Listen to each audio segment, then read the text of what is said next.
Adrita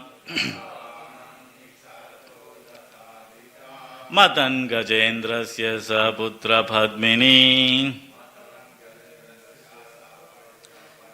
Damstragya Kotya Bhagavam Stvayadritam Virajate Budara Bhusa Budaram Yata Vanan Nihasarato Datha Dhritam Matan Gajendrasya Sabhadra Padmini. Prabhuji. Damsraya Kotya Bhagavam Swayadritam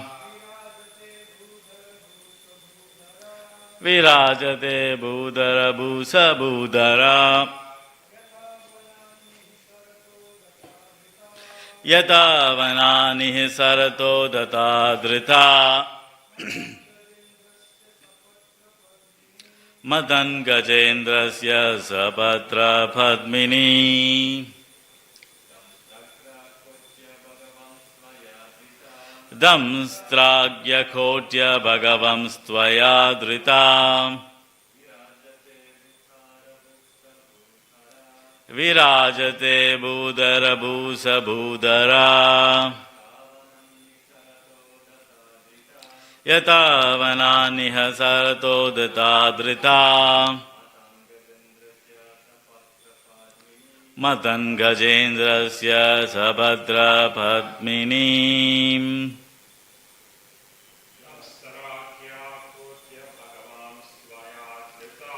Damsragya Kotya Bhagavam Stvayadrita Virajate Budara Bhusa Budara Yata Vanani Hasato Data Drita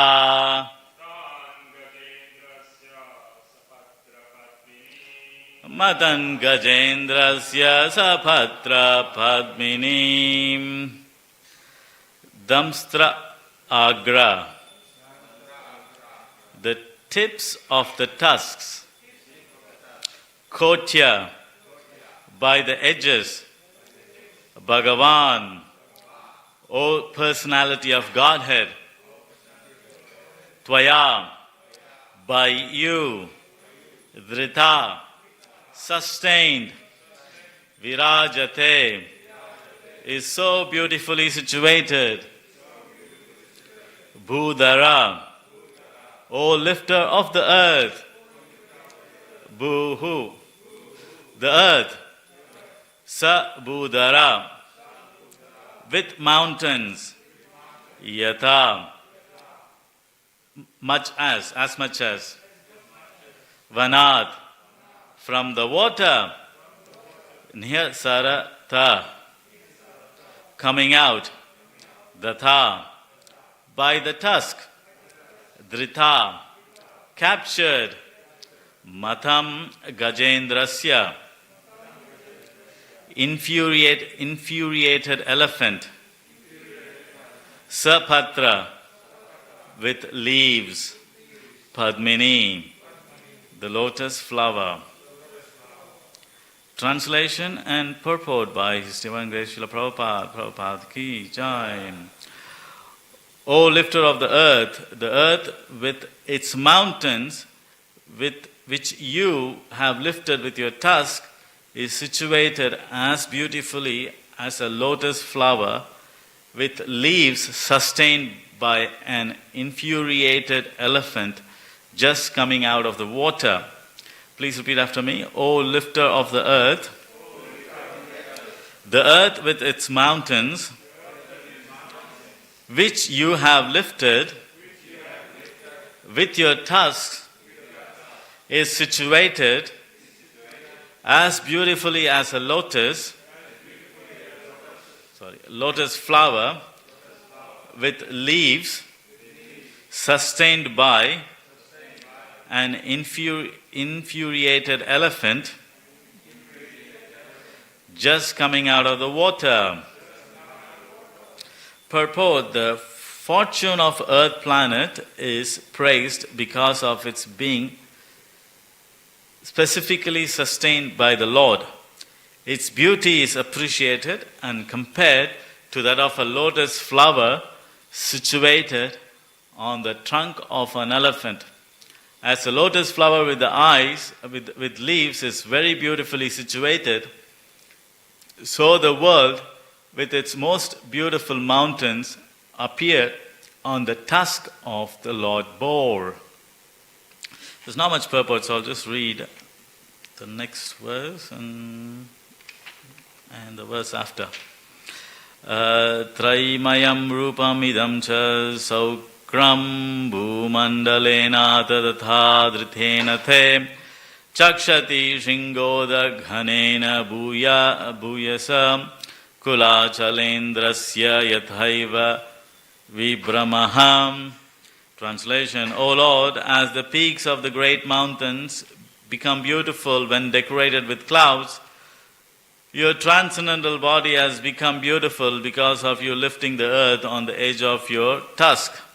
The word viprama is significant.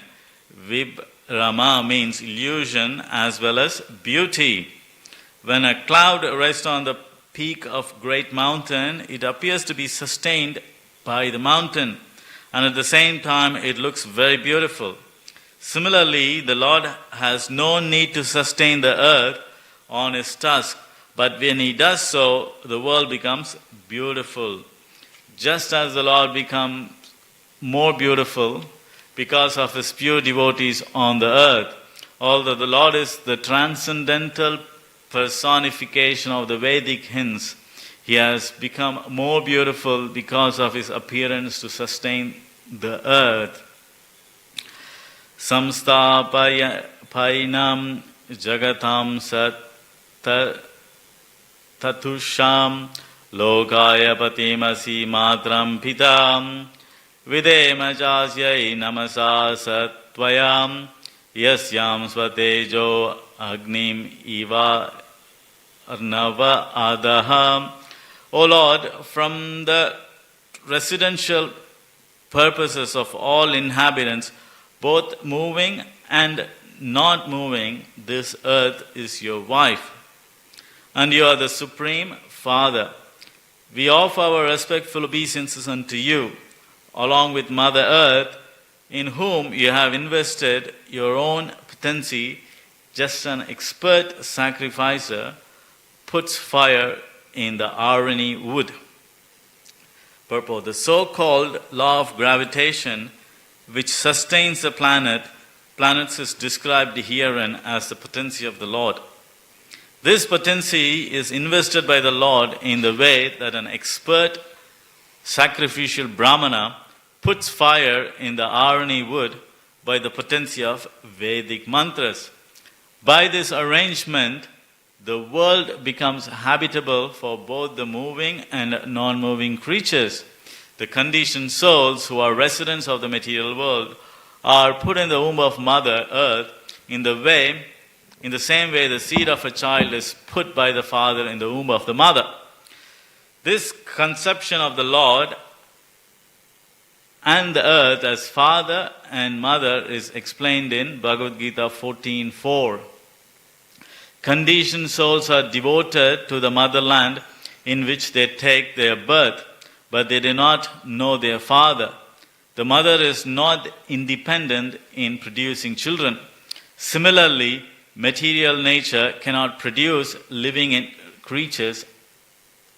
The mother is independent. No. Similarly, the material nature cannot produce living creatures unless in contact with the Supreme Father, the Supreme Personality of Godhead. Srimad Bhagavatam teaches us to offer obeisances unto the mother along with the Father, the Supreme Lord, because it is the Father only who impregnates the mother with all the energies for the sustenance and maintenance of all living beings, both moving and non-moving. Om Ajnanatimirandasya Gyananjana Salakaya Chakshurunmilitam Yena Tasmai Shri Gurave Namaha. Shri Chaitanya Manobishtam Stapitam Yena Bhutale Swayam Rupa Kadamayam Tadati Swapadantikam Vandeham Shri Guru Shuddhapada Kamalam Shri Gurun Vaishnavam Schar Shri Rupam Sakrajadam Sahagana Raghunathan Vitam Tam Sajivam Sadvaitam Savadutam Parjana Saitam Shri Krishna Chaitanya Devam Shri Radha Krishna Padan Sahagana Lalita Shri Vishagan Vitam Sha Namo Vishnu Padaya Krishna Prasthaya Bhutale Shrimate Bhakti Vedanta Swami Iti Namine Namaste Saraswati Deve Gauravani Prasharine Nirvisesha Shunyavadi Parshati Teshatarane Vancha Kalpatarubhyasha Kripa Sindhubhyevacha Patitanam Bhavanebhyo Vaishnavebhyo Namo Namaha Namo Mahavadanyaya Krishna Prema Pradayate Krishnaya Krishna Chaitanya Namane Gaurativse Namaha. Hey Krishna Karuna Sindhu Deenabandhu Jagatpate Gopesha Gopika Kanta Radha Kanta Namostute Tapta Kanchana Gaurangi Radhe Vrindavaneshwari Vrishabhanu Sude Devi Pranamami Hari Priye Jai Shri Krishna Chaitanya Prabhu Nityananda Shri Advaita Gadadhara Shivasadi Gaura Bhakta Vrinda Hare Krishna Krishna Krishna Hare Hare Hare Rama Rama Rama Hare Hare. Hare Krishna everyone, good morning, welcome to this morning's Srimad Bhagavatam class discussing the appearance of Lord Varaha. Tomorrow is Lord Varaha's appearance day. Sorry? I can't hear you. Lord Varaha's appearance day, tomorrow, not today, tomorrow. So we are fasting today in behalf of Lord Varaha's appearance because today happened to be Ekadashi and we can't fast tomorrow because we have to break our fast tomorrow. Okay, so these verses are spoken by the residents of the higher planetary systems. These are prayers or glorifications of Lord Varaha Dev.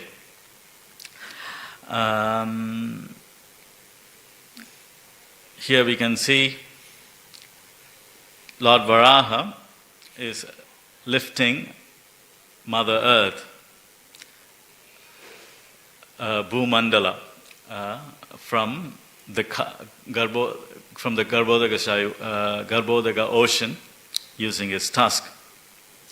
And when he lifts her, lifts Mother Earth, the description is that he appears like an elephant just coming out of the water with a lotus flower in his tusk. So we in the Gajendra Moksha pastime, we could have seen that picture, a very nice picture in the front of the cover. You can see Gajendra offering the lotus to Lord Vishnu in standing on Garuda. It's a similar picture here. It appears to these great sages.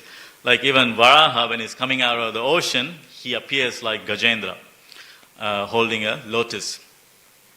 It's ironic that lotus analogy is used because in 5th canto, the Bhumandala is described like a lotus whirl. I don't know if my pronunciation is right. Whirl, W-H-O-R-L.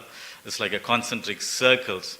So that's how Bhumandala is described. She's Sumeru mountain is in the middle, and various dvipas are surrounded in Jambudvipa. Various dvipas are surrounded, or various varshas are surrounded. Harivarsha, Kimpurusha Varsha, and there are other varshas are surrounded Bhumandala.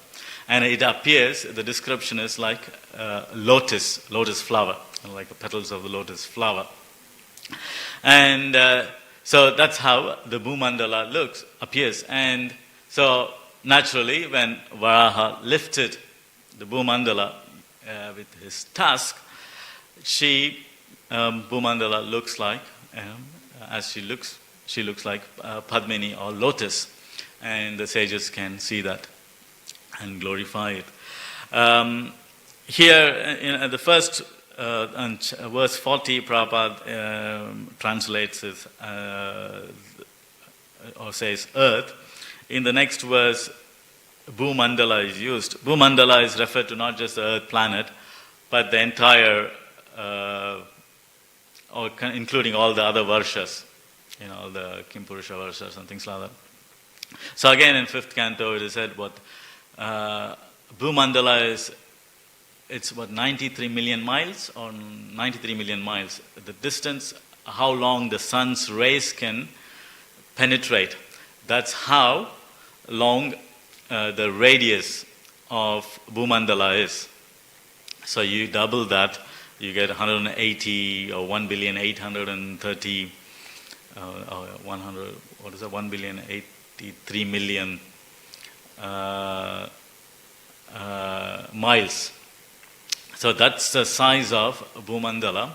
Lord Varaha is lifting not just the Earth, planet, what we know of, starting from Japan and finishing in San Francisco. That's not the Bhumandala here. He's lifting the whole Bhumandala, which is,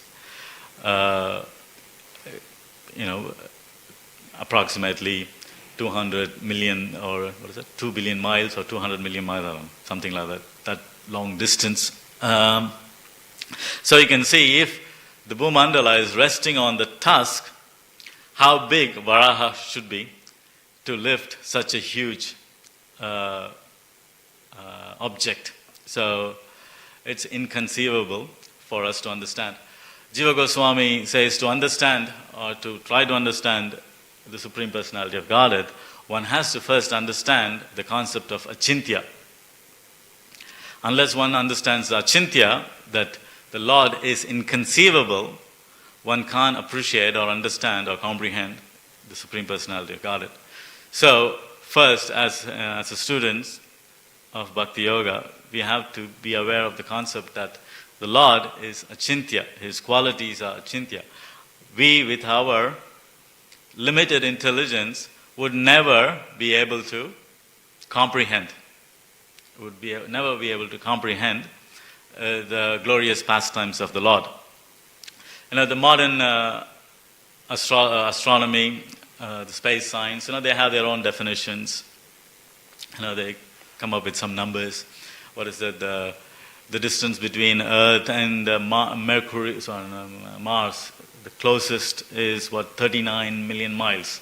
It's something like 39 million miles, the closest, because Mercury also has its own orbit, so it can go further and come closest. The closest it came like a couple of years ago, or recently, a year ago or something, it came the closest, maybe a couple of years ago. That's when the Indian Space Agency, they sent their probe to Mars, apparently, because they waited for the Mars to come the closest, so the probe can travel the least distance.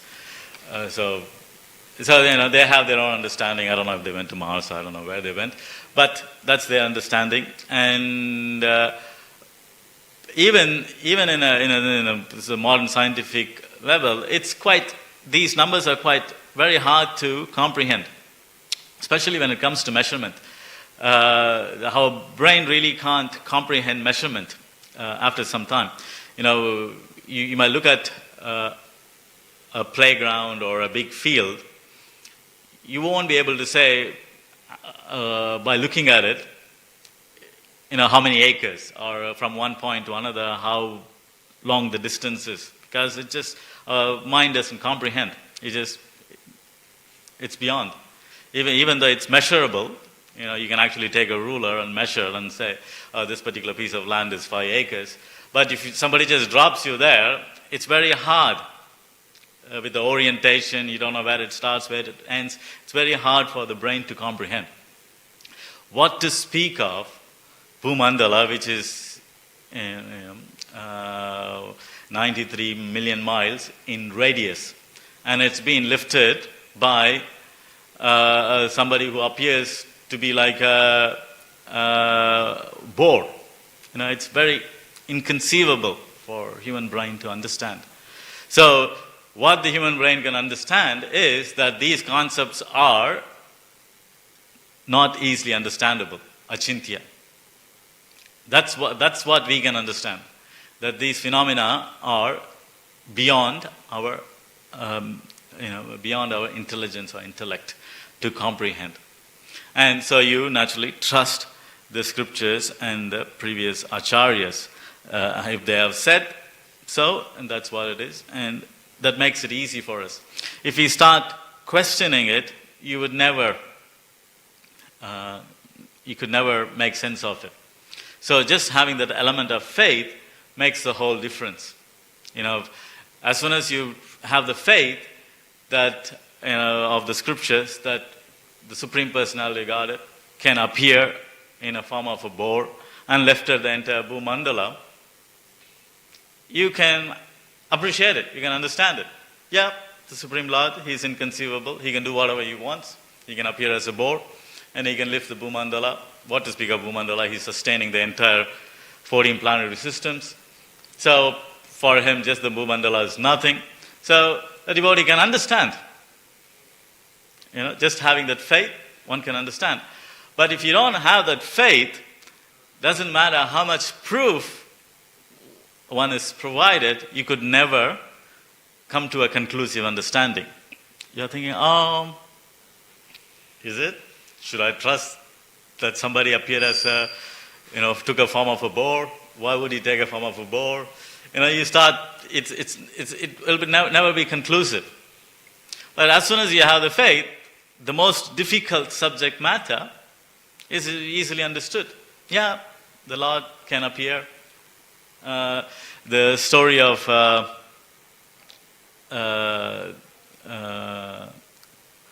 when Narada Muni was on his way to Vaikuntha, he came across a cobbler.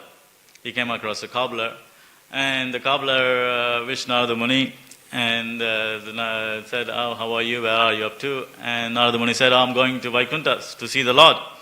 And the cobbler said, that's very nice. You're his grandson, you are blessed. You have his special mercy, so you can go and see him anytime. You're so unfortunate.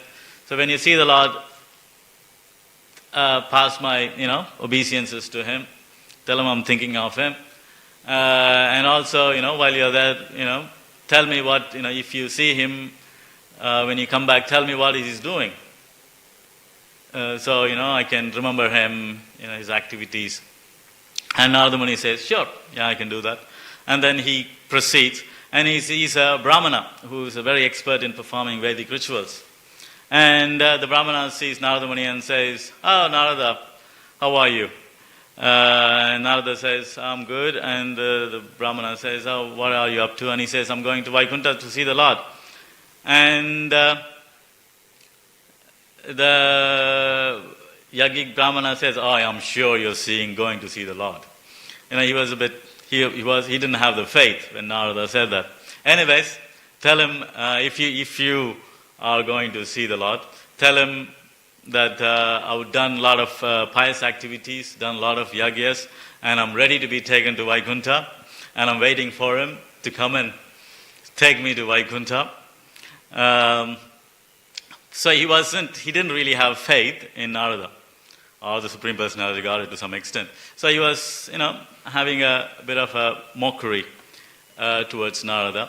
And then Narada Muni accepted whatever he said, and he went to see the Lord in Vaikuntha. And described the Lord what happened.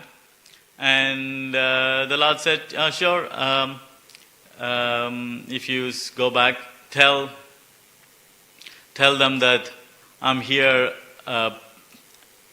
putting an elephant through the hole of a needle. This is what I'm doing. And the Narada said, that sounds bizarre, whatever you're saying, but hey, I'm not questioning. I will just repeat what you said to the people who I visited. So on the way back, Narada sees the Brahmana, who is expert in Vedic rituals, and he says, I saw the Lord and I passed on your message, and as you asked, the Lord was performing his pastime of inserting an elephant through the needle.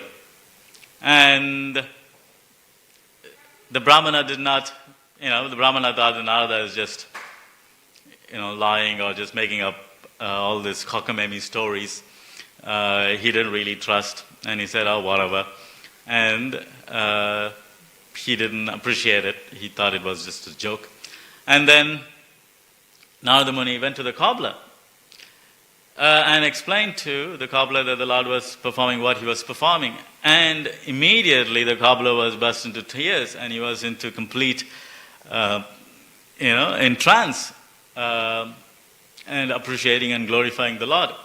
And Narada Muni couldn't understand. He was asking, "Oh, how come?" I explained the same pastime to a very learned Brahmana, and he couldn't appreciate it. You are completely appreciate, accept, agree, whatever I said. And for that, the cobbler says, the Lord is omnipotent, omnipotent. He can do whatever you want. He can, and he gives an example. I'm sitting under a banyan tree. He put this huge banyan tree into this very tiny seed. If you see the fig, it's a tiny fruit. If you go to Centennial Park, a lot of fig trees around. It's tiny fruit, and those tiny fruits has millions of little seeds. And from that millions of little seeds, a huge banyan tree pops out. So the cobbler says, the Lord is so amazing that He is capable of, hiding a huge banyan tree in the small seed. Why can't He put an elephant into the nose of a needle? So there's nothing not to believe. So even though the cobbler considered a very low class profession, dealing with leather, dirty, cobblers are generally untouchables because they are dealing with leather and dirty shoes. In spite of his socio-economic background, he had faith first in Narada Muni, and followed by the faith in the Lord and His extraordinary potencies. So he could immediately appreciate the divine activities of the Lord, which are completely inconceivable. So a cobbler can appreciate because he had faith. But the great Brahmana, who is very learned in all the Vedic rituals and mantras, he couldn't appreciate the Lord because he didn't have faith. Similarly here, these pastimes of the Lord, lifting the whole Bhumandala, appearing in a form of a boar, and lifting the whole Bhumandala, is easily understood by devotees. As a child, you tell, children brought up in Krishna conscious family, you tell the story. Oh, Krishna has 10 avatars. He appears as a fish. He appears as a boar. The children accept. They are not questioning. They immediately accept. Yes, the Lord appears as boar. What are the 10 incarnations? Even the children who are born and brought up in devotional families can immediately say, yeah, Matsya, Varaha, Kurma. They can immediately say all these names. They are not intellectualizing it and, it's not possible. Because they have, even though they're innocent, they have that faith, and they can immediately appreciate the Lord and His divine pastimes. So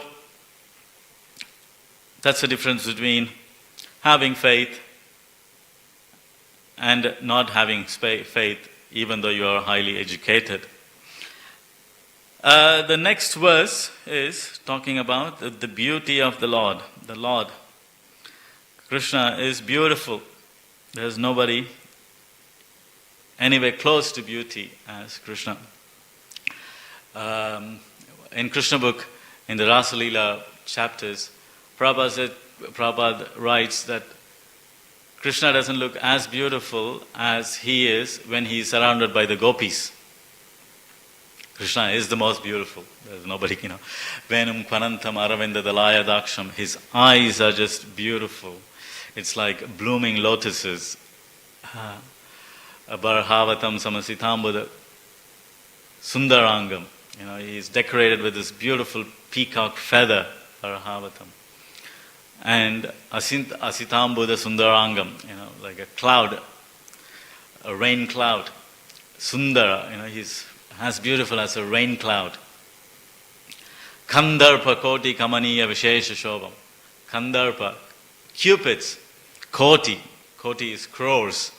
10 million, what is crores in Australian English? 10 million? Something like that. Crores of cupids are no way in comparison to the beauty of the Lord. Cupid is considered to be very beautiful. Even in Western mythology, Cupid is considered extremely beautiful, Kandharpa.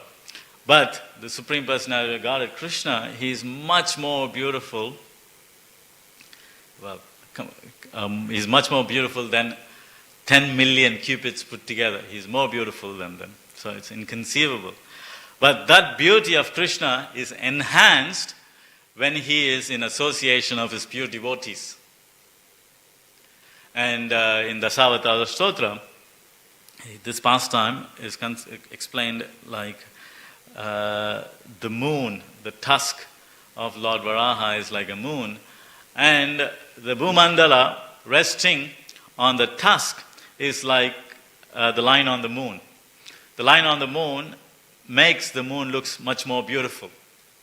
Otherwise, it's just a round, beam of light. But having that mark makes the moon much more beautiful. Similarly, here the Lord is extraordinarily beautiful. And being in the association of the gopis, or being in the association of the devotees, in this instance, being in the association of Mother Earth, makes him much more beautiful. His beauty is enhanced. And that beauty attracts even the most fallen person. He attracts himself and even the most fallen person because he's just so beautiful. One of the examples, a few examples are there. There's many examples, so a few I can think of at the moment. Is there was a king sitting in bank of river Kaveri, and sitting next to his queen, and he was really carried away by the beauty of the queen. And he was glorifying the queen, how beautiful you are. Your eyes are just so beautiful. And he was sitting on the bank of the river. Generally, eyes are considered beautiful. If a person is beautiful, his eyes are considered, his or her eyes is, as element of beauty. And here the king is sitting next to his queen, and generally, the king is not going to marry an ugly-looking woman.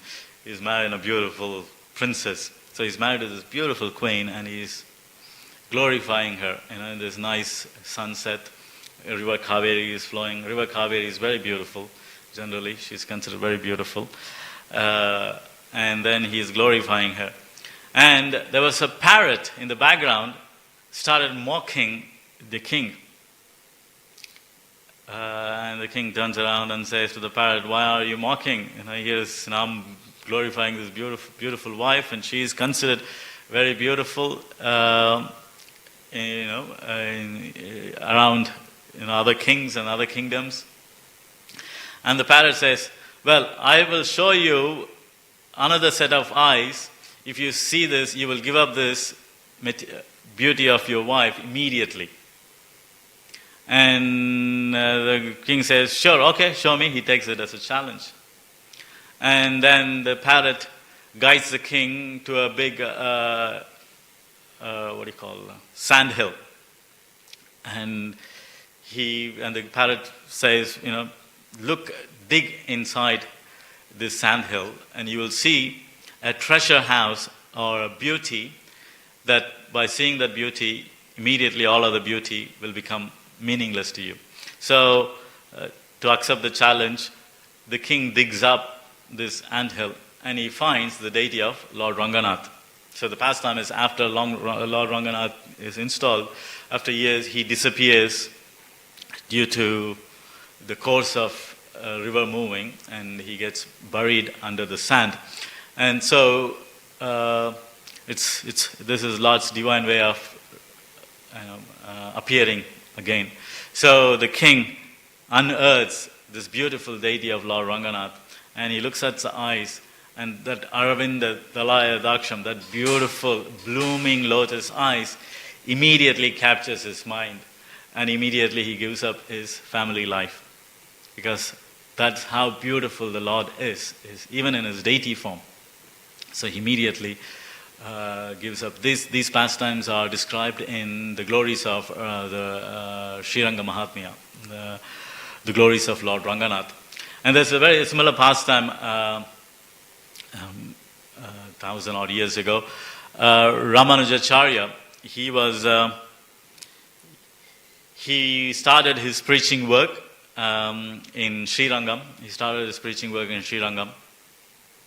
He started establishing all the various deity worship standards and things like that.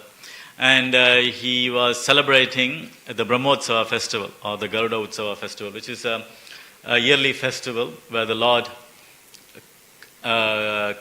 travels on Garuda around the temple. So he was in the middle of organizing this festival, and he sees this young man.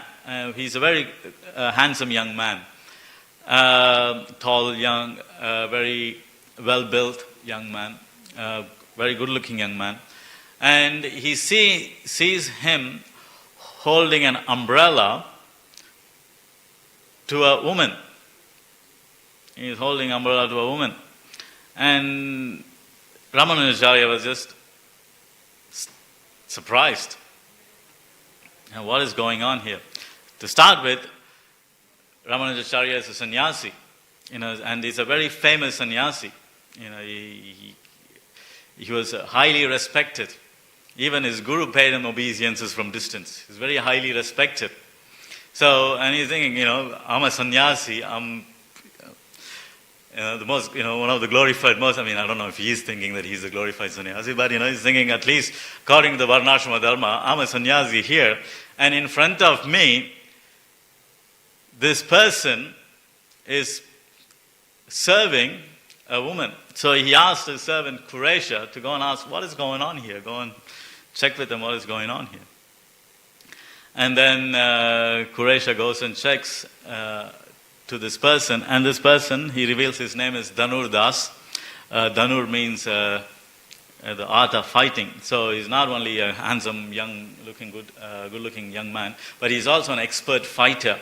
That's why he received the title Dhanur Das. And he is holding an umbrella to his wife, Hemamba. Hema means golden. She has a body resembling of gold. And the Dhanur Das says, look, she's the most beautiful person I've ever seen.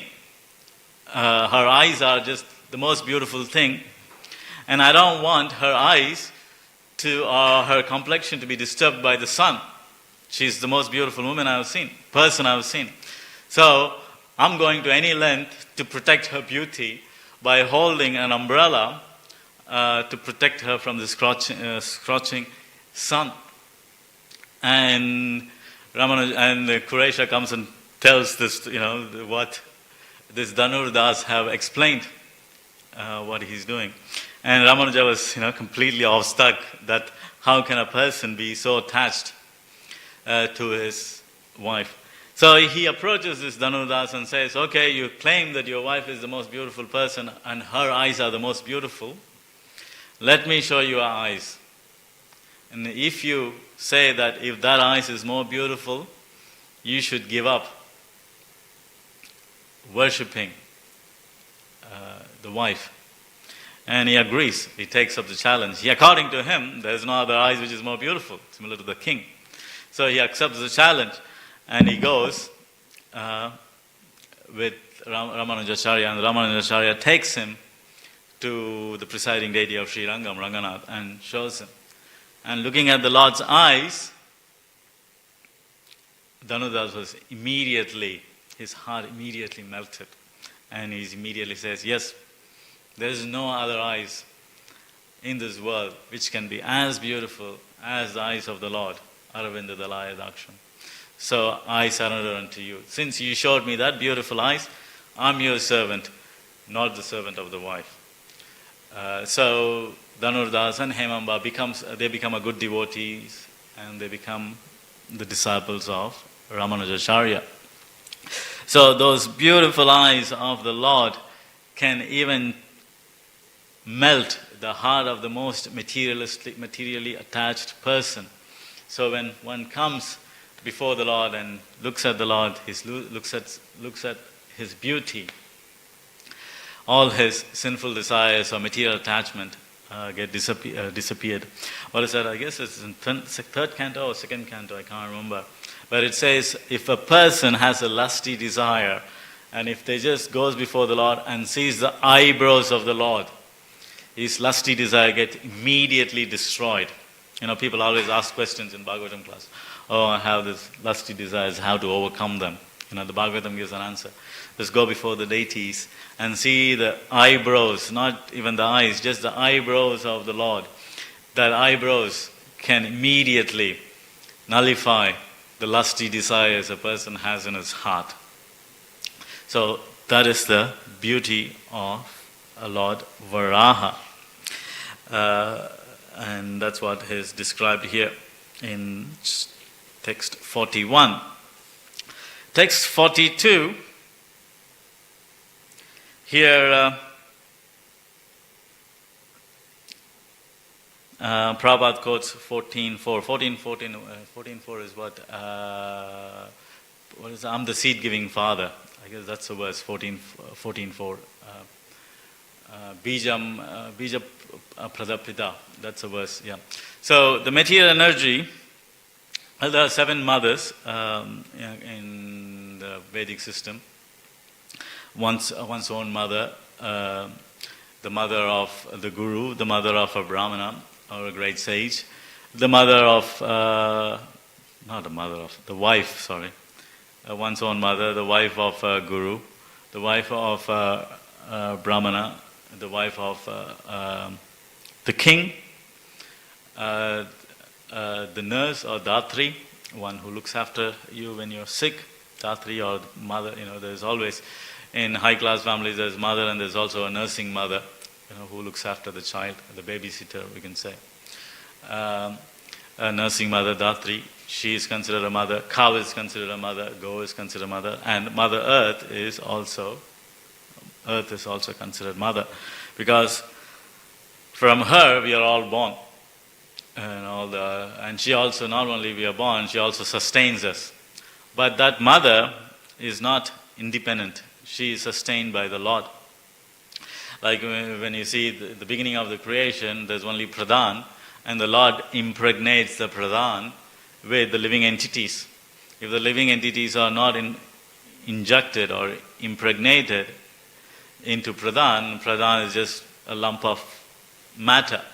Similarly, the Lord impregnates the Mother Earth with all our living entities. And without the Lord impregnating her, we can't we can't be born, and she can't produce us by herself. Here we can see Prabhupada immediately talks about gravitational force. We are talking about Varaha, and Prabhupada talks about gravitational force. So, one of the duty of an acharya is to also establish the right dharma, right knowledge. Previous acharyas, they weren't talking about gravitational force. They were talking about, defeating other sampradayas which are not following up to the standard, or establishing Gaudiya Vaishnava Sampradaya as the primary, as a bona fide sampradaya, not primary, bona fide sampradaya, like Baladev Vidyabhushan or Vishwanath Chakravarti Thakur, or even Bhaktivinoda Thakur, establishing against the tantrics who are doing all this magical work, or Sahajiyas by Bhakti Siddhanta. So the acharyas fight or establish in their contemporary time period, whatever misguiding sciences, they attack it and establish the supreme dharma. So during Prabhupada's time, in our time, the gravitational pull is what the scientists think holding the planet. So Prabhupada attacks that, and he says, no, it is sustained by the Lord. The gravity, you might call it as gravity, but it is Ananta who is holding them up, or Ananta who is moderating the winds. In the 5th canto it is said, Ananta is holding up all the planetary system on his hood, on the tip of his hood.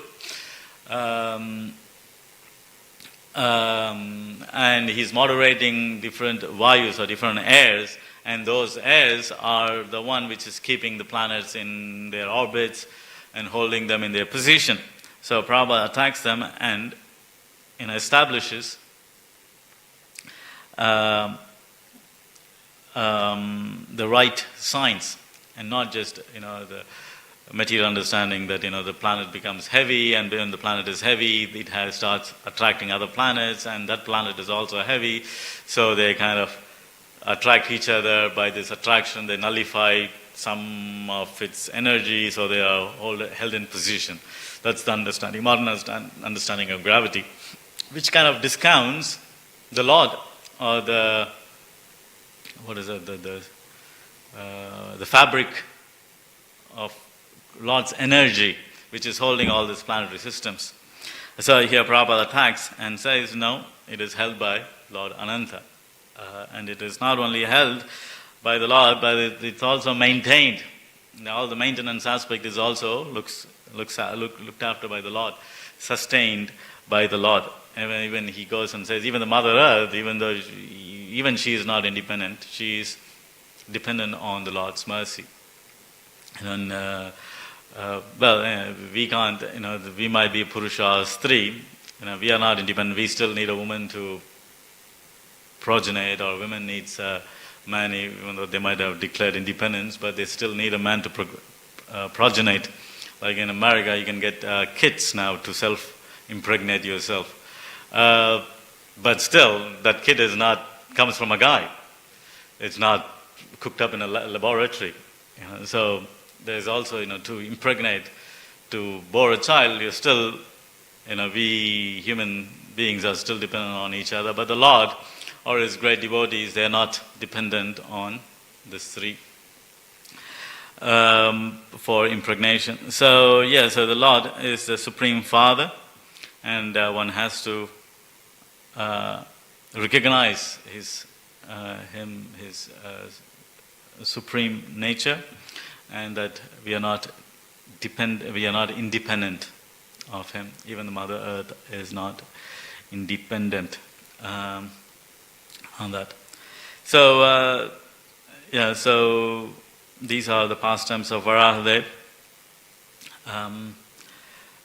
beautiful pastimes of the Lord, explained in Bhagavatam. And here is a mention of Arani wood. Arani wood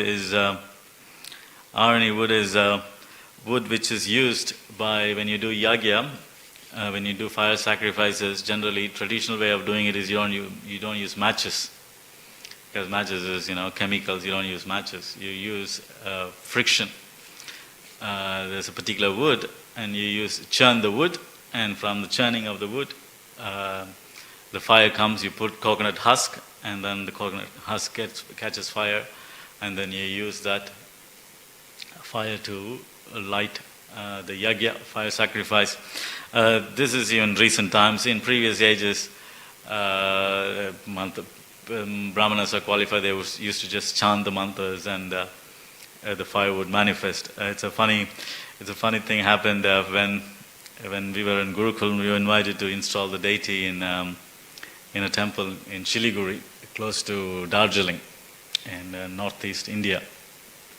So there was a 4-day yagya.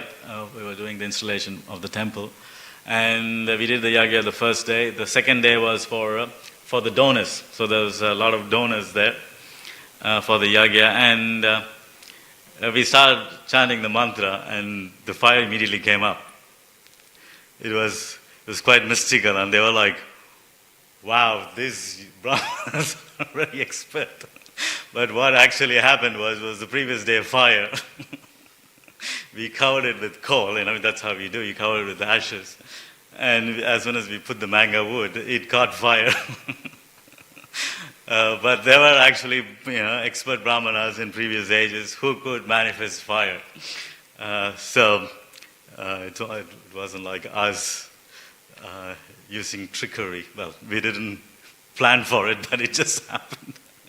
But I'm sure they gave more donation after that. They all came and gave us money. They're like, okay.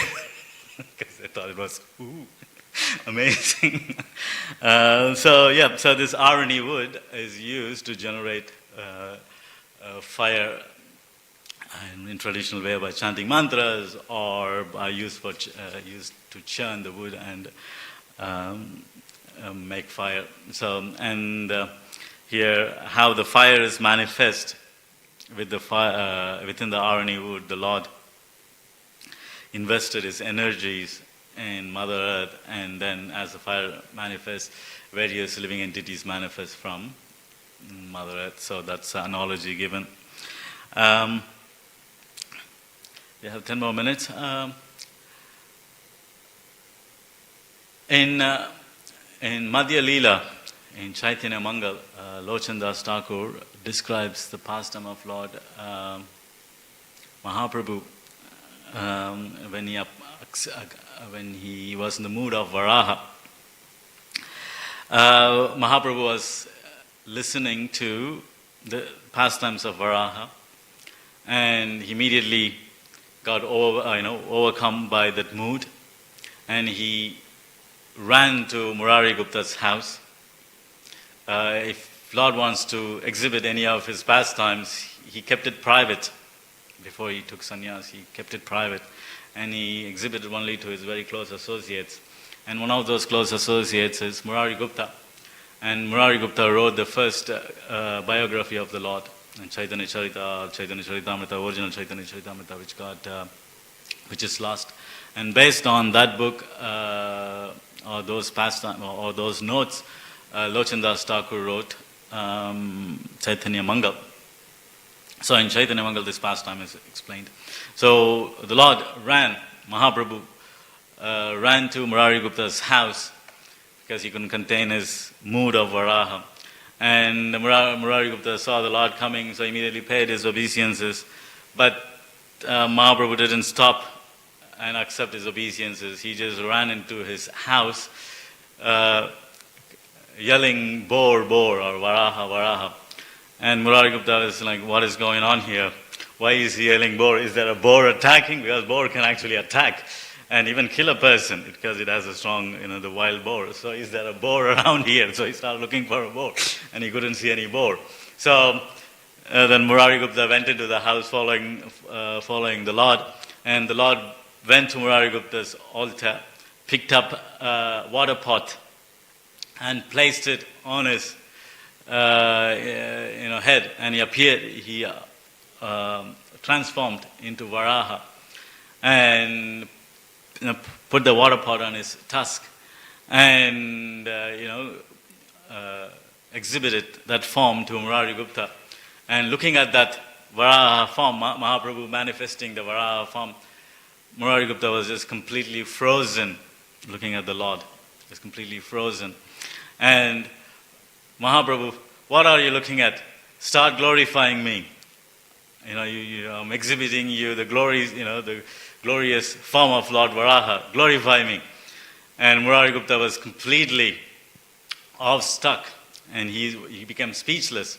And the Lord, again, as you can see in the previous verses, he garjana, or he roared to Brahma and the other sages, to know, to prove that he is the Lord. Similarly, the Lord here also roared to wake up Murari Gupta from his trance and asking him to glorify him. So in Chaitanya Mangala, the glorification of Varaha by Murari Gupta is captured. Murari Gupta says, "How can I glorify you?" Ananta, who with his unlimited hoots, unlimited mouth, who is carrying this whole planetary system, can't glorify you. He doesn't have the words to glorify you. He's still trying to keep up to glorify you. How can I glorify? You are the Lord of all planetary systems, all the 14 planetary systems. You create, maintain, annihilate all these planetary systems. How can I glorify you? So here, by these prayers,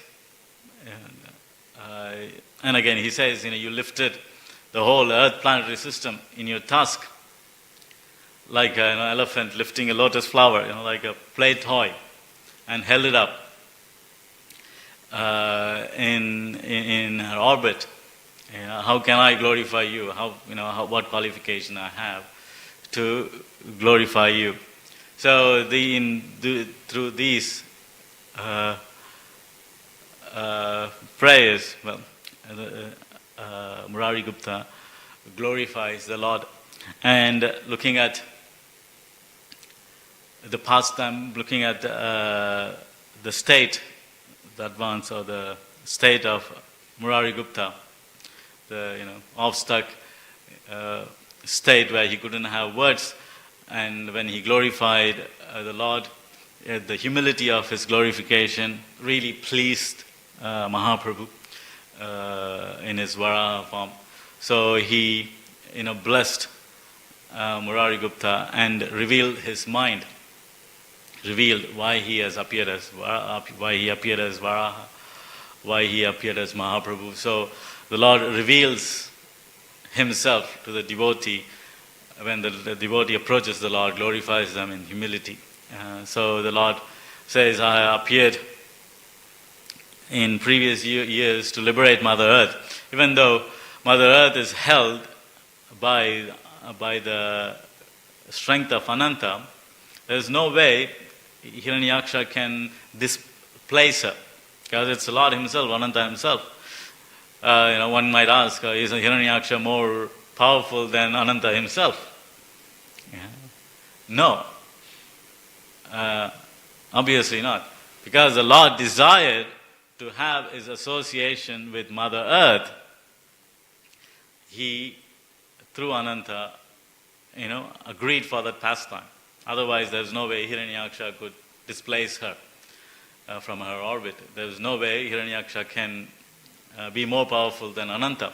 So here, Mahaprabhu, in the form of Varaha, explains these things that, I wanted to have my association with Mother Earth. I want to give her my, association. So I arranged for this pastime to happen so that I can lift her up and give her association. And similarly, in this age, I have appeared as Gauranga, Chaitanya Mahaprabhu, to establish the Yuga Dharma of chanting the holy name. And this is my mission. So the Lord, reveals his mood and mission to his pure devotees. So that's only how we can understand, following those devotees, following the footsteps of those devotees like Murari Gupta and the disciple succession. Then we can understand the mood of the Lord. Otherwise, there's no hope for us. And also Lord Varaha, Mahaprabhu in the form of Lord Varaha goes on and says, devotees are very special to me, and to protect the devotees, I will do anything. I will even kill my own son if it is required, just to protect the devotees. So he is talking about the pastime where when Mother Earth was lifted by Lord Varaha, a personality by the name Naraka was born. And the Lord explains to Murari Gupta that Naraka was personally instructed by me on all the scriptures. But because of his association with King Venu, Naraka lost all his good qualities and taken up a demoniac way of life and started tormenting devotees. So as soon as he started tormenting devotees, even though he was my son, I killed him because devotees are special to me and I want to protect my devotees at any cost and any